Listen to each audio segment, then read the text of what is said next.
আমাদের যে যে জায়গাগুলো আমরা ঐক্যবদ্ধ হতে পারবো সেই জায়গাগুলোকে ফোকাস করে আমরা একসাথে পরবর্তী বাংলাদেশ করতে হবে। আমরা ফেসিবাদের সময় যারা কাঁধে কাঁধে লড়াই, কাঁধে কাঁধ মিলিয়ে আমরা লড়াই করেছি, এখন দেখা যাচ্ছে আমাদের মধ্যে বিভাজন তৈরি হচ্ছে। আমি আপনাদের আন্তরিকতা আমি বুঝি, এখানে যারা আছেন আপনাদের আন্তরিকতা আমি বুঝি এবং আপনাদের আবেগের প্রতি আমরা সংবেদনশীল। আমরা দেখেছি চট্টগ্রামের মধ্যে প্রথম কিন্তু প্রতিরোধ আন্দোলন হয়েছিল, প্রথম প্রতিরোধটা কিন্তু প্রক্রিয়া থেকে হয়েছিল।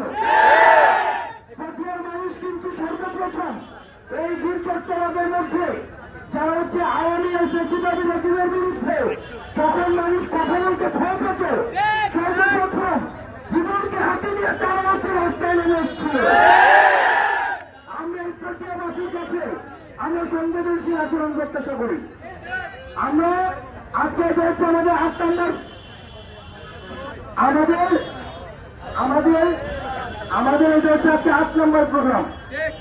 আমরা ইতিমধ্যে ৭টা প্রোগ্রামে আপনারা ছিলেন। আপনারা সারাদিন আমাদেরকে নিরলসভাবে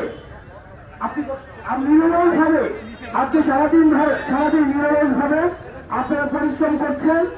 আমরা আপনাদের প্রতি কৃতজ্ঞতা জানাচ্ছি। প্রক্রিয়াবাসী আপনারা যেমন সংগ্রামে লড়াইয়ে সবাই আগে আসেন, একইভাবে আপনাদের কাছে আমাদের প্রত্যাশা থাকবে সামনে আপনাদের অনেক বেশি দায়িত্ব রয়েছে, সামনে কিন্তু সংকট। আপনারা কি ভাবছেন যে সংকট সমাধান হয়ে গিয়েছে?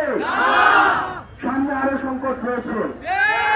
আপনারা জানেন প্রতিনিয়ত দেশি বিদেশি ষড়যন্ত্র চারিদিকে অব্যাহত রয়েছে। প্রতিনিয়ত আমাদের মধ্যে বিভাজন ধরানোর চেষ্টা করা হয়।